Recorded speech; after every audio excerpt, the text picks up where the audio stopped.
Charlemagne, say the gang, dunk it, other Charlemagne. You are a donkey. It's time for Donkey of the Day. Donkey of the Day does not discriminate. I might not have the song of the day, but I got the donkey of the day. So if you ever feel I need to be a donkey, man, hit it with the heat. Yeah, it's the Breakfast Club, bitches. Who's Donkey of the Day today? Donkey of the Day for Friday, July 31st goes to Meek Mill. Meek, my nigga, I hate it had to be him, but Donkey of the Day does not discriminate. Now, the people have been calling for me to give Meek Donkey of the Day since last week when the young bull went on his Twitter rant against Drake. That emotional-ass Twitter rant that got Meek in this situation that he is currently in. Meek, I still don't know what made you like to fuse and start slandering Drake that night, but the reasons we know aren't good enough.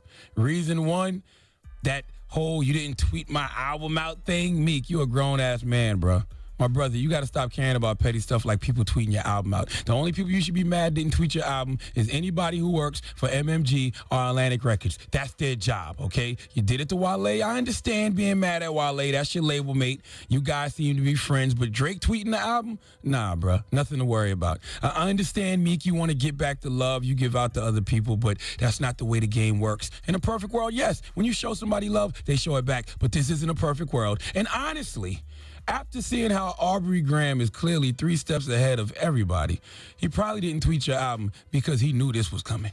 Because for you, Meek, to flip the way you did over a tweet, even though we know it has to be a deeper issue, clearly you never liked Aubrey Graham anyway, and he probably knew that. Now, let's just get to it. Meek Mill, that diss record you put out last night was garbage, bruh. Okay, yes, I know you wanted to get right back at Drake, but if I thought for 1 second that record you put out last night was the best you could do, I would have told you, chill, bruh. Where was Kevin Hart to be your no man? You needed a no man around you last night. You needed a no man to say, no, don't put that out. What are you doing? That's not it. This guy, Drake, was so well calculated, down to the artwork. For back-to-back. He had Toronto Blue Jay Joe Carter hitting a home run in the World Series against the Philadelphia Flyers. He strategically released the record on a day that Toronto played Philly in baseball. He put my name in the record, said he was going to buy me bottles, and actually sent me 6 bottles. Drake repositioned you and Nicki's relationship. Now people are running around saying, Nicki wifed Meek. They got the memes with you in her wedding dress as the bride. Nicki is the groom. My brother, Aubrey Graham, made you look crazy. And that's what you're supposed to do in a rap battle. Make your opponent look crazy. It's just playing the dozens to the beat. That's all it is. And clearly, Drake is funnier than you because we laughed. Oh, we laughed at your expense. But when I heard that diss record last night, I cried. And the reason I cried is because I don't like to be wrong. I said specifically, no one can lose this battle. I said Meek fans would still like Meek and Drake fans would still like Drake, but I was wrong. You lost. Not just the battle, but public perception. I actually see people who didn't like Drake respecting him now. Even my hating ass said I'm a fan of Drake this week. And I'm still a fan of you, Meek, but I'm not going to front. The intro don't sound the same to me right now, bro. I heard it yesterday in the Viacom building, and the part when you say, hold up, wait a minute, y'all thought I was finished? I thought to myself, yeah, you are. It's over.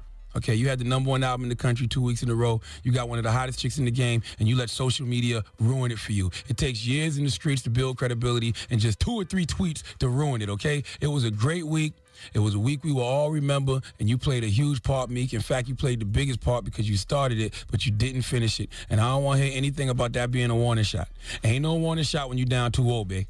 Okay, if you really feel that way, you're really just chasing a dream. Because after the way Drake has embarrassed you this week, the only thing you should have been looking for was fatalities. And that Want to Know record was not a fatality. Streets want to know, why did you even put that out? General public don't care about the ghostwriting thing because you saying the man didn't write his own raps, but he crushed you with nothing but raps this week. You said Drake got peed on, but Meek, he defecated on you with bars. So y'all kind of even. I hate to admit this, but Safari, SB, his diss record was better than yours. Okay, I'm lying. I went too far. All right. But the moral of the story is the battle's over. Nothing more to see here, folks. It's done. Meek got bodied by the singing nigga. Between Bill Cosby and Meek, I don't know who let Philly down more this week. I would like to thank Aubrey Graham and Robert Rameek Williams for a very exciting week in hip-hop. And clearly it was only 3 winners in this whole situation. Okay, this week it was us, the fans of this beautiful culture called hip-hop. We won. Drake definitely won. And me, Charlamagne the God, I won because I got my name mentioned in the winners bars, and I got 6 bottles of Dom Perignon, Dom Kennedy, whatever you call it. It's champagne. Give Meek Mill the biggest hee-haw, please. The Breakfast Club.